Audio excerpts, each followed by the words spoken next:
Olá a todas e todos, sejam todas e todos bem-vindos e bem-vindas a mais uma live do Ópera na Cidade. Nós estamos aqui hoje na segunda live do Ópera na Cidade, que é um projeto financiado pelo Fundo de Apoio à Cultura da Secretaria de Cultura e Economia Criativa do Distrito Federal e que visa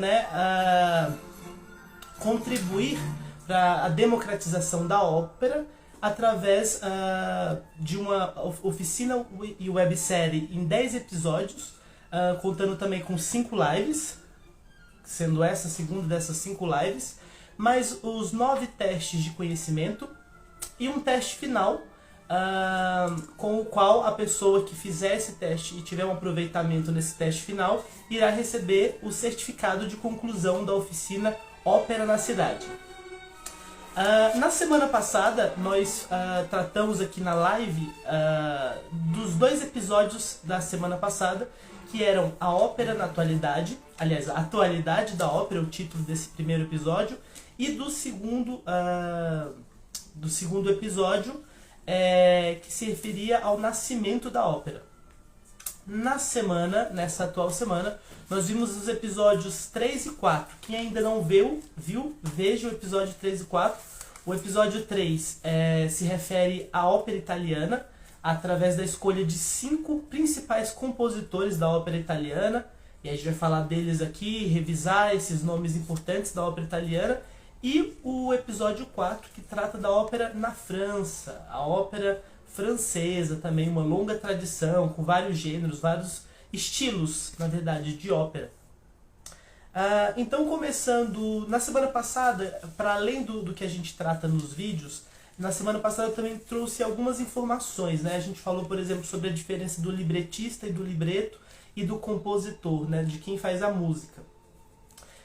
Nessa semana eu queria falar brevemente aqui sobre um assunto que não tem nos episódios, não está nos episódios, mas eu queria tratar, que é o do recitativo, recitative sec, ou recitativos secos, ou então os recitativi acompanhato, recitativos acompanhatos.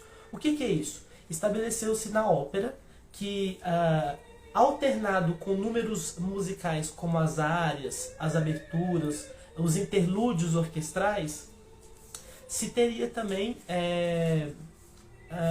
diálogos. Então, numa ópera a gente tem as áreas, os duetos, os tercetos, os números musicais, que geralmente é onde a gente, tem ali uma grande canção, um grande texto que resume o estado psicológico da personagem, alternado com outros momentos, que são os recitativos, que são diálogos. Então, geralmente nesses recitativos, a ação se transcorre, é onde as descobertas são feitas, é onde há uma disputa ali no diálogo, e a área, o dueto, é onde acontece um momento ali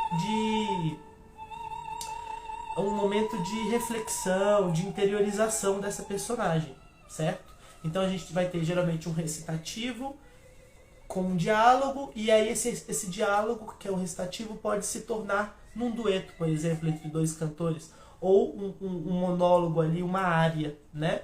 Os recitativos secos, eles vão ser recitativos acompanhados, ou totalmente seco, no sentido de não haver nenhum acompanhamento instrumental, que é o que a gente vai comentar no caso da ópera cômica na França, né? Que alterna números musicais com diálogos falados. É um tipo de recitativo seco, na verdade um recitativo não acompanhado, né? E vai ter o recitativo seco, em que ali o personagem profere ali a sua fala no seu diálogo, e ele pode ser acompanhado algumas vezes, por exemplo, por um grupo de instrumentistas muito comuns na música barroca, por exemplo, que seria um cravo, um cello acompanhando esse cravo, né? Um pequeno grupo que acompanha os recitativos. Ou o recitativo acompanhado, quando ele realmente é acompanhado pela orquestra. Então, no barroco vai ser muito comum o recitativo seco, em que o diálogo se utiliza do cravo acompanhado de um violoncelo. Mas ao longo das tradições, da tradição da ópera, enfim, no século XVIII, século XIX principalmente, os recitativos vão ficando cada vez mais acompanhados, dependendo do gênero da ópera, e acompanhados pela orquestra, ao ponto, por exemplo, que em óperas de Verdi ou óperas de Wagner não há uma interrupção da música, como há, por exemplo, no caso da ópera Carmen, que há números musicais e a música cessa para ter um diálogo falado. Ou então, por exemplo, no caso de As Bodas de Fígaro do Mozart, que é uma ópera bufa, né? Que você tem números musicais, áreas, duetos, números cantados, intercalados com recitativos, acompanhados por cravo e por um violoncelo. Então é uma coisa que eu queria comentar, essa diferença do que é uma área, um dueto, e do que é um recitativo, que é onde acontece o diálogo. Inclusive tem uma emissão mais falada, né? É onde a trama avança, onde acontece o drama, nos recitativos. E a área, o dueto, esse estado mais psicológico de interiorização da personagem, que é o que, né, toma o público, é o que o público mais gosta de ouvir muitas vezes, o momento das áreas, dos duetos. Sendo assim, a gente escolheu falar de 5 compositores, os principais 5 compositores ali da ópera do século XIX para o século XX, que nós chamamos de pináculos da ópera italiana, né? Esses cumes, esses 5 compositores mais importantes para essa tradição que se desenvolveu, né, de ópera italiana, que podemos, né, dizer que das óperas nacionais, a francesa, a italiana, a alemã, a austríaca e outras tradições, a tcheca, a russa, a italiana talvez seja a mais difundida, né? Então são personagens muito importantes para a ópera, que são eles, por exemplo, o Gioachino Rossini, que a gente fala, que teve 39 óperas entre os seus 14 e 30 e poucos anos de idade, né? Sendo que é uma curiosidade, né? Ele compôs até os 30 e 37 anos de idade, essas 70 óperas, e depois o Rossini vive mais 40 anos com uma produção muito baixa, ele praticamente deixa de compor, compondo algumas peças de música de câmara, de canção, inclusive uma obra dele que ficou conhecida como Péché de Vieillesse, Pecados da Velhice, que é um conjunto de obras que ele compôs nesses 40 anos de vida que ele teve ainda depois que ele deixou de compor óperas. Inclusive se diz muitas vezes que Rossini deixou de compor óperas porque até os 37 anos de idade ele foi tão bem sucedido, Rossini foi tão popular no seu tempo, que ele já tinha feito ali a sua aposentadoria e não precisava mais compor óperas, de tão famoso e prestigiado que ele foi ainda em vida, né? E aí a gente cita óperas importantes do Rossini, né? Do Gioachino Rossini, como La Cenerentola, a Cinderela, a gente fala no episódio, o próprio Barbeiro de Sevilha, Il Barbiere de Sevilha, e o Guilherme Tell, que a gente vê no episódio 4, né? A gente está tratando agora do episódio 3 da ópera na Itália, mas no episódio 4, que a gente fala da França, a gente vê da importância que Guilherme Tell, do Rossini, teve para a tradição da ópera na França, no caso a grande ópera lá na França, né? A gente destaca um trecho, né? O Largo al Factotum, uma área, né, para barítono que tem no Barbeiro de Sevilha, né? Essa famosa área do Barbeiro de Sevilha, do Fígaro, a personagem Fígaro, né? E a gente fala também do humor que contém nessa ópera, né? Sendo uma ópera de tipo bufo, ou seja, uma ópera bufa. E aí a gente vai falar da ópera cômica depois, quando for falar da França, entender que a ópera bufa é como se fosse um paralelo à ópera cômica, mas não necessariamente, porque a ópera cômica na França tem uma especificidade que é muito importante que a gente saiba, e a gente vai falar daqui a pouco. O Gaetano Donizetti, e aí uma correção, o Rossini compôs 39 óperas, o Gaetano Donizetti, que eu estou falando agora, é que compôs 70 óperas, tá? O Rossini foi só 39, mas assim, não é só, né? É muito já.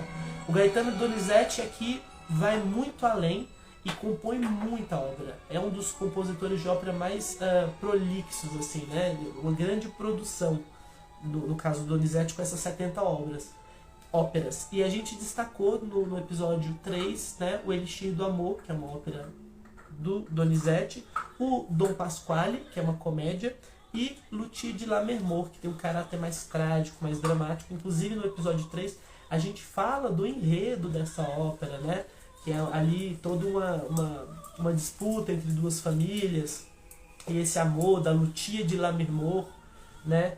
E fala também da cena alta, do ponto alto dessa ópera, que é a área da loucura cantada pela Luthier, que é uma área que vai se utilizar do recurso do canto conhecido como melisma, né? Que vai ser muito utilizado na tradição do bel canto. A gente vai ter o episódio 6, que se chama o bel canto, e a gente vai falar bastante desse assunto, da questão do canto, o bel canto, o melisma. Mas esse estilo de cantar aparece na Luthier de Lammermoor no momento dessa área da loucura. E aí o melisma, a curiosidade, né? O que é o melisma? Melisma é uma passagem melódica em que há grande variação entre notas. Então o enunciado do texto, ele é menos importante do que essa variação melódica de caráter virtuosístico, né? O cantor, a cantora que se utiliza do melisma, ele consegue ter bastante agilidade na sua voz. Isso é muito importante no bel canto. A agilidade vocal, o controle respiratório e a homogeneidade, a beleza, a coerência dessa voz, desse som que é produzido pelo cantor, que é perceptível nessa área da loucura da ópera Luthier de Lammermoor. Vale a pesquisa para ouvir isso, essas grandes variações. É uma obra realmente assim difícil para soprano que a interpreta. Exige um virtuosismo. E aí nós falamos depois, né, falamos do Rossini, do Donizetti e do Vincenzo Bellini, que vai ser famoso justamente por essas grandes melodias melismáticas, com grande agilidade, exigindo do cantor, da cantora, do tenor, da soprano, enfim, dos cantores que cantam essa obra do Bellini, muita agilidade vocal, um controle respiratório bastante forte, bastante efetivo, para poder executar essas grandes passagens melódicas e muitas vezes melismáticas que exigem, né, esse virtuosismo do cantor. E aí nós destacamos no episódio 3 a Sonâmbula, e Puritani, ou Os Puritanes, e Norma, inclusive falando desse enredo bastante trágico, né, da ópera Norma, bastante conhecido essa ópera, e inclusive no vídeo aparece, né, a área Casta Diva, que é uma área da protagonista, a própria Norma, né? E no nosso episódio a Maria Callas interpreta, né? Que foi uma grande intérprete do papel de Norma. Ela interpreta essa área também, que é belíssima, né? Nessa ópera, Norma é uma sacerdotisa gaulesa.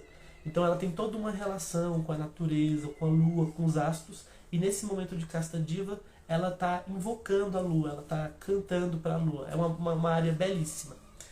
E aí a gente chega ao Giuseppe Verdi, que é uma mudança, que tem aí uma mudança de paradigma no fazer da ópera italiana.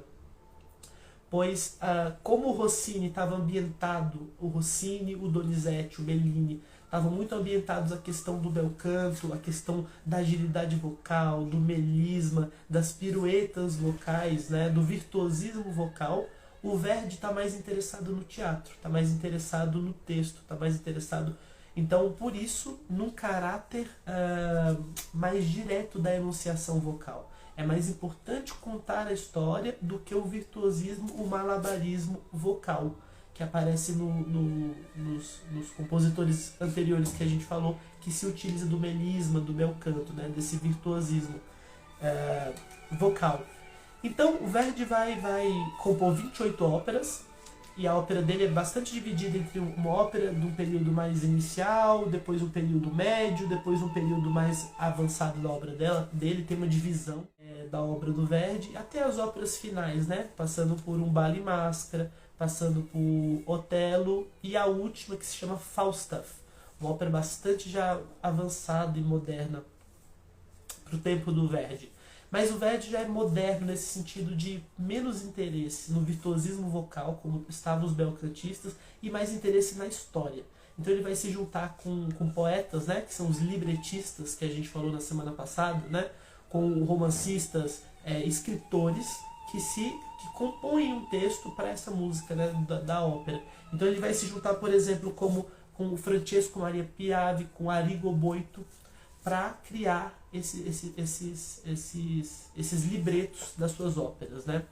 E aí, no episódio é muito interessante que a gente destaca vários trechos de óperas do Verdi que já estão, de certa maneira, difundidas na cultura popular. A gente escuta essa música no desenho animado, né? Por exemplo, como La Donna è Mobile, uma área de Rigoletto. Uma área, La Donna è Mobile é uma área que foi feito para ser um grande, como é a música popular hoje, a música do carnaval, que toca, todo mundo canta. La Donna è Mobile, por exemplo, no seu tempo teve esse poder, né? Ela foi muito difundida, ela era cantada na rua na época, né? Da estreia ali de Rigoletto. E aí, depois de Debussy,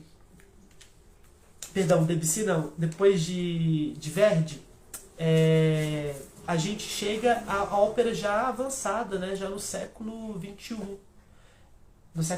perdão, com Giacomo Puccini, né, que tem toda uma... Ele tem ainda essa sonoridade, esse gosto pela ópera romântica italiana. As influências do passado da ópera italiana estão presentes nele, mas ele avança nas temáticas. Então, por exemplo, o Puccini tem um grande interesse pelo orientalismo, por exemplo. Então a gente vai ter Turandot e Madame Butterfly, ambas com histórias, com temática orientalizante, né, no Puccini. Outro interesse por ele é que o Puccini já convive com a música que estava sendo feita, por exemplo, na França, por Debussy e Ravel, né? E também pelos avanços que o Stravinsky tinha feito, né? O Stravinsky, compositor russo, que vai para a França, cria os seus grandes balés. Então o Puccini tem toda essa influência do orientalismo do final do século XIX, que era uma tendência, esse interesse da Europa, o oeste, né? a parte oeste da Europa, a parte mais ocidental da Europa, que tinha interesse, essa curiosidade e até um certo fetiche pelo orientalismo, pelo que acontecia desde da região do Oriente Médio até o extremo da Ásia. E também das explorações da música dita impressionista da França. Ele teve contato com isso, né? Então Debussy e Ravel já tinham experimentado certas técnicas composicionais que vai influenciar o Giacomo Puccini na Itália, fora, como eu disse, o modernismo de Igor Stravinsky, com a exploração do ritmo, a exploração da forma, as novas explorações da forma da música por Stravinsky. Puccini estava sobre essa influência. E uma outra influência do Puccini, a gente está falando isso já do século XX, do início do século XX, até meados do século XX. O Puccini, ele também foi influenciado por uma corrente literária chamada verismo, que já se desenvolvia desde o século XIX. E o verismo tinha interesse pelo realismo, então era uma leitura de cunho realista. Então, aquela ópera que lá no surgimento da ópera na Itália, no século XVI, XVII, estava interessada na mitologia, estava interessada na vida dos reis, dos nobres, agora está interessada na vida real, né? Está interessada nos personagens do trabalhador, do personagem das pessoas trabalhadoras, pobres, camponeses. Estava interessado mais a esse ambiente, nesse momento já no século XX. Então o Puccini vai criar histórias com enredos mais realistas. E a gente pode destacar, por exemplo, uma influência desse modernismo, a introdução da ópera Il Tabarro de Puccini. Curiosidade, o Puccini compôs as óperas, geralmente, né, muitas vezes tem aquelas durações de 2 horas, 2 horas e meia, 3 horas de ópera. O Puccini já está avançado no tempo e pensa uma ópera que seja mais adaptada à realidade já moderna do século XX desse espectador. Então ele compõe uma ópera chamada Il Trittico, ou O Tríptico, que é um conjunto de 3 óperas, sendo que cada uma delas só tem um ato, e tem geralmente tem em média 1 hora de duração. Ou seja, são 3 óperas de 1 hora que podem ser até apresentadas numa mesma noite. Que é Il Tabaro, que tem um caráter mais dramático, mais trágico, termina com a tragédia inclusive. Suor Angélica, que tem um elenco feminino super interessante, se passa ali num ambiente religioso, com freiras, Suor Angélica. E o terceiro, que é Janis Kik, que é uma comédia, né? Então você pode apresentar essas 3 óperas. E aí, passando rápido desse assunto, mas o Puccini, na abertura da sua ópera Il Tabaro, desse trítico, coloca, falando em teoria musical, mas são intervalos de quinta justa. Dá uma sonoridade muito moderna e um certo gosto do que é oriental, do que a gente, enquanto ocidental, entende, às vezes baseado no preconceito do que seja oriental. Dá esse gostinho, dá essa sensação de música oriental, que foi muito usada por Debussy. Então toda essa influência aí da música impressionista e da música moderna vai estar no Puccini, que é um dos compositores mais tocados nas casas de ópera hoje. E aí, para terminar a ópera na Itália e passar para a francesa, é um assunto que eu também não falei nos vídeos, né? Porque os vídeos são curtos, eles não pretendem, enfim, incluir toda a informação, porque a ópera é realmente uma coisa bastante vasta, uma matéria bastante vasta e sempre há o que descobrir. Mas esse mesmo verismo da Itália que influenciou o Puccini, esse verismo da literatura, né, o realismo, vai influenciar também uma nova geração de compositores da qual eu não falei no episódio, mas que são muito importantes. Que é, por exemplo, o Mascagni, né, que compôs o Cavalleria Rusticana, né, e o Leocavallo, que compôs o Pagliacci também, que são 2 óperas representativas do verismo no século XX e que também tem duração mais curta, duração de 1 hora ali em média. Então elas também podem ser, e geralmente, tradicionalmente, elas são apresentadas juntas. Então é possível você ir no teatro e estar sendo apresentado ao mesmo tempo a ópera Cavalleria Rusticana do Mascagni e Pagliacci, o palhaço, os palhaços, de Leocavallo, Ruggiero Leocavallo. Perfeito. Dito isso, a gente chega no episódio 4, a ópera na França. Essa semana foi bastante conteúdo, porque a ópera italiana é uma coisa bastante rica e a francesa também. Então, assim, temos muito conteúdo do que falar e do que pesquisar essa semana. A gente fala, por exemplo, que depois que a ópera foi inventada lá em Florença e vai se espalhar pela Itália através de trupes itinerantes, né? Então a gente está falando realmente de companhias de teatro, companhias de cantores, companhias de espetáculo que ficavam ali circundando e circulando por essas cidades italianas lá no final do século XVI, XVII e o XVIII e assim vai. Depois que se espalha pela Itália, essa tradição da ópera, ela vai se espalhar para outros países. E não é uma questão de muito tempo, é muito rápido. Poucos anos, por exemplo, a gente vai ver no episódio 5, em que a gente vai falar da ópera em alemão, que a ópera em língua alemã, a primeira ópera em língua alemã, foi criada poucos anos depois daquela primeira ópera, né, Daphne, depois Eurídice, que havia sido criado lá em Florença no final do século XVI e início do século XVII. Então, rapidamente, essa tradição e esse interesse por esse espetáculo que agloba várias expressões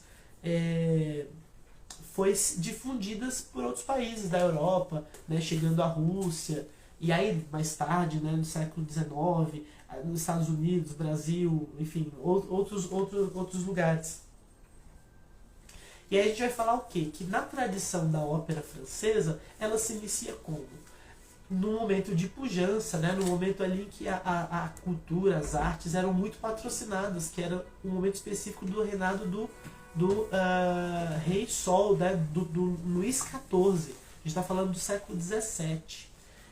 E lá vai ter um personagem que é o Giovanni Battista Lully, ou seja, um compositor italiano, que vai levar essa ópera de estilo italiano para a França, vai conquistar o interesse ali de toda a corte de Luís XIV, e ele vai até se naturalizar francês, vai mudar o nome dele, que era italiano, Giovanni Battista Lully, para Jean Baptiste Lully. De tão popular que ele fica na França. E é interessante falar isso, porque quando a gente fala do início da regência de orquestra, porque o Lully foi uma personagem importante para a regência de orquestra, ele foi um dos primeiros maestros.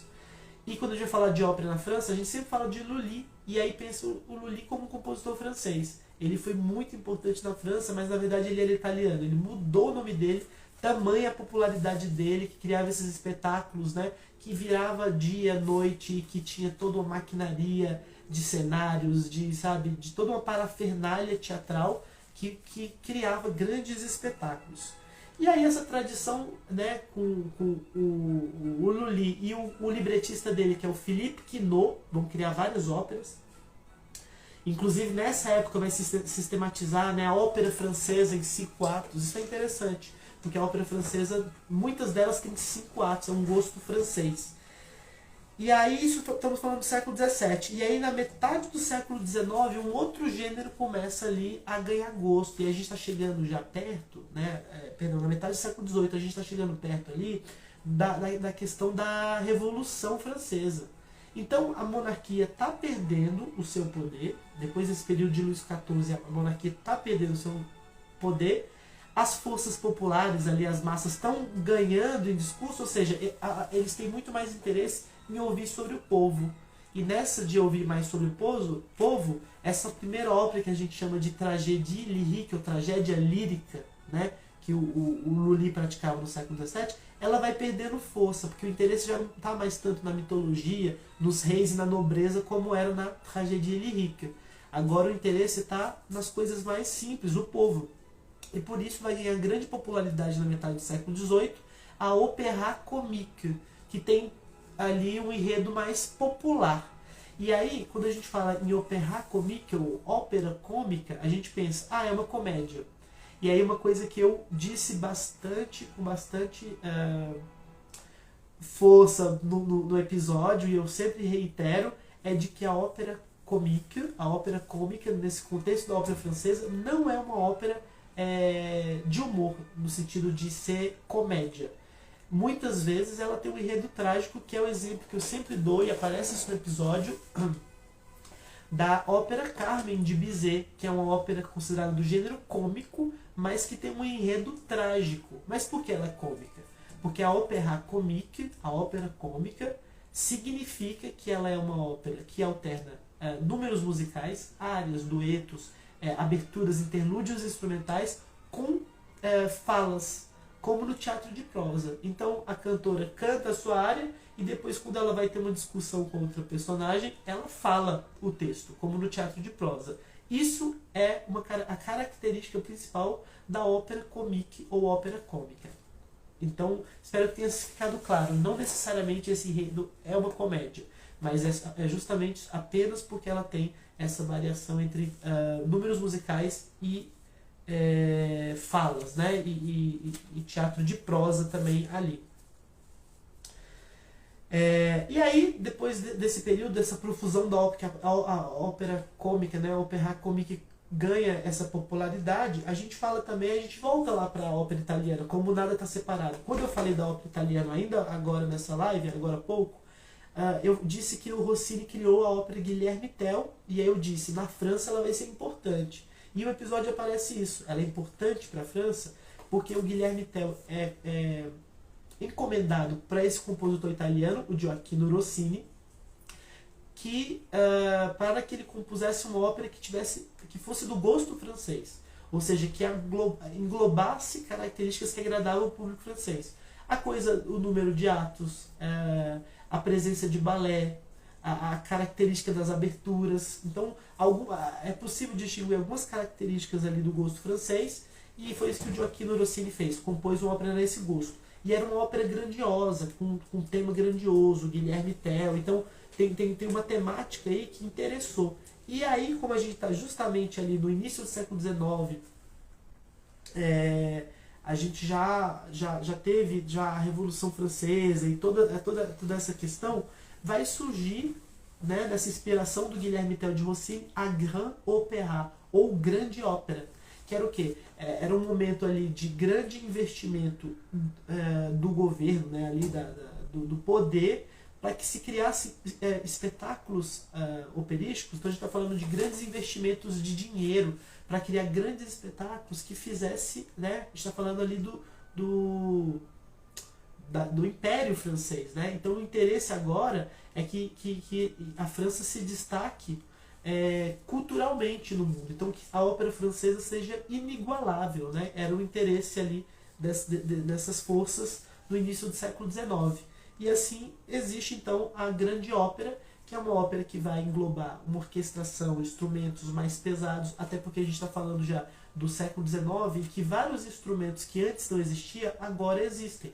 Então a gente está falando de novos instrumentos de metais, instrumentos mais refinados, instrumentos com maior potência sonora, com mais volume, técnica vocal também. O canto de uma ópera barroca é completamente diferente do canto de uma ópera do final do século XIX. Né? Havia uma exigência de volume, uma exigência vocal lá no século XVII, que no século XIX é muito maior, justamente por esse interesse, né? Além disso, existiam grandes balés, com muitos bailarinos, coros grandes coros com muitas pessoas cantando nos coros. As vozes dos cantores agora são mais exigidas, então agora há um interesse por cantores com maior potência vocal. Inclusive no episódio aparece um grande exemplo de grande ópera, o Grand Opéra, que é Les Troyens, Os Troianos, do compositor francês chamado Berlioz, Hector Berlioz, que é um compositor importante de grande ópera. Outro também muito importante é o Meyerbeer, né, a grafia do nome dele, que também compôs grandes óperas. Então é um momento específico que a França tem muito dinheiro e muito interesse em fazer da ópera da França um espetáculo inigualável. Por isso surge a grande ópera. E uma outra característica também, a presença de centenas de pessoas no palco. Então a gente está falando de um palco enorme, com uma orquestra muito grande, com vários solistas, com balé, com coro e com muita gente em cena. Mesmo que essas pessoas em cena não necessariamente cantassem. Então a representação de várias profissões. Então mesmo que essa pessoa não tivesse uma interação com o tema da ópera, mas teria ali um carpinteiro, teria ali uma cozinheira, teria ali diferentes profissões representadas. Existia esse interesse de que todas as pessoas ali, várias classes, fossem representadas na grande ópera. Isso é uma característica também, uma curiosidade sobre a grande ópera. E aí, já na metade do século XIX, entre 1950 e 60, surge uma nova geração de compositores que vai ser muito importante para essa segunda metade do século XIX. E aí a gente vai destacar Gounod, Charles Gounod, Massenet, Léo Delibes, Camille Saint-Saëns e o próprio Bizet, né, que é o compositor de Carmen, com o libreto, né, do Mérimée, Prosper Mérimée, um dramaturgo e romancista francês. Ele vai compor a ópera Carmen, né, que vai estrear em 1875. Então a gente está falando aí do último quarto do século, né, nessa ópera tão importante para a história.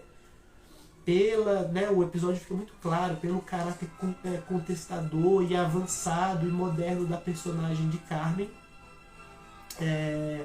quanto porque vai ser uma ópera vaiada na sua estreia, mas depois vai ganhar uma grande popularidade de todo mundo. A gente até fala no episódio que a ópera Carmen, porque muitas vezes nós achamos que o produto cultural, muitas vezes criado antigamente no século XIX, criado, por exemplo, na França, demorava muito tempo para chegar no Brasil. E isso não é verdade. O Brasil recebeu e recebe produções, grandes estreias, grandes artistas. Tanto é que a gente teve a estreia de Carmen no Brasil ainda no século XIX, 1881, ou seja, apenas 6 anos depois da estreia de Carmen em Paris. Então, para você ver como que o Brasil faz e fez no século XIX já parte de uma grande rota aí, né, de circulação de artistas e de criação e de óperas que vinham da Itália, da França, né? Artistas dos Estados Unidos também, grandes maestros, grandes solistas.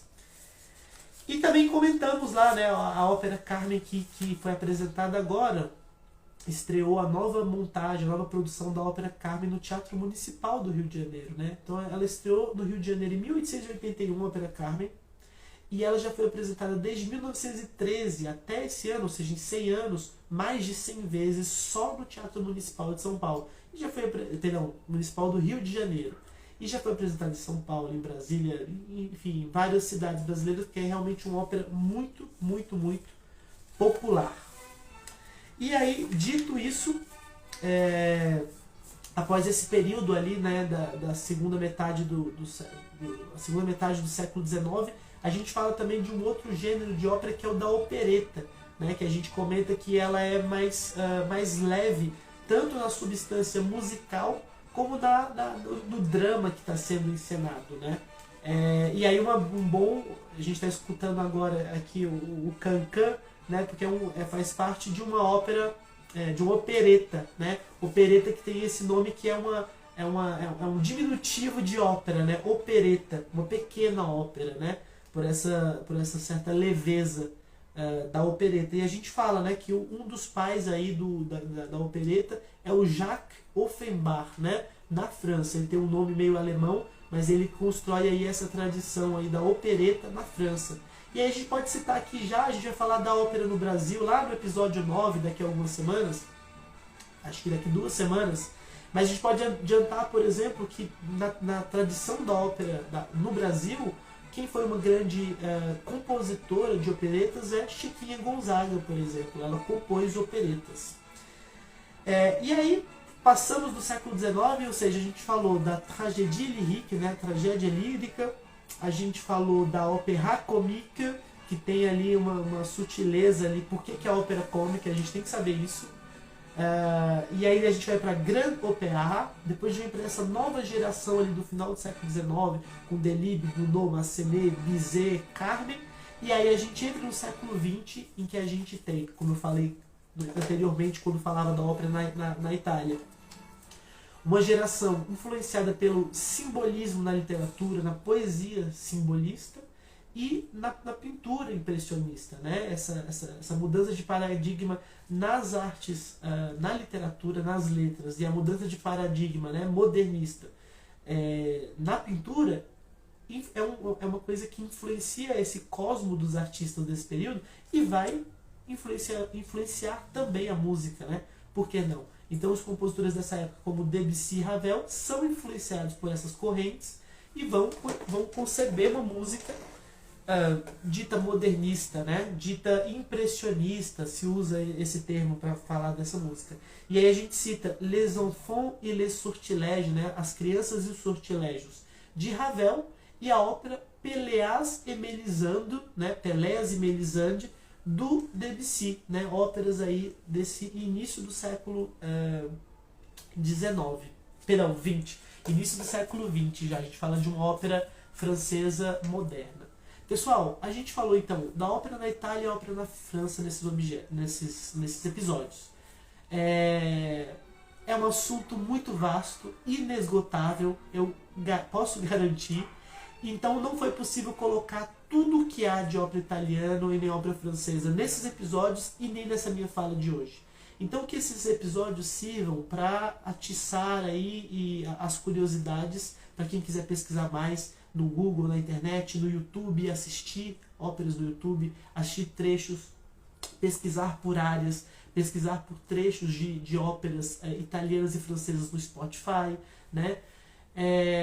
Para se enriquecer e para fruir dessa música toda, porque são tradições vastas e infinitas, né? A gente tem muito mais ópera francesa depois de Debussy e Ravel, tem muito mais ópera italiana depois de Puccini, ou do Mascagni, ou do Leocavallo, que a gente falou do verismo também, mas fica aí esse compartilhamento e essa minha torcida para que vocês partam aí dessa nossa discussão para desbravar e pesquisar novas músicas, novas óperas, novas compositoras. E é isso. E aí, para terminar, a música que introduz os episódios do Ópera na Cidade é o Dueto das Flores, uma curiosidade, né? O Dueto das Flores, da ópera Lakmé, de Léo Delibes, uma área belíssima, aliás, um dueto belíssimo, que eu recomendo aí, quem gostou da abertura do Ópera na Cidade, pesquisar por esse dueto, que eu acho especialmente muito bonito. E aí a gente termina então com essa curiosidade. Espero que seja de bom proveito essa live para quem assistiu ao vivo agora, ou para quem vai assistir mais tarde.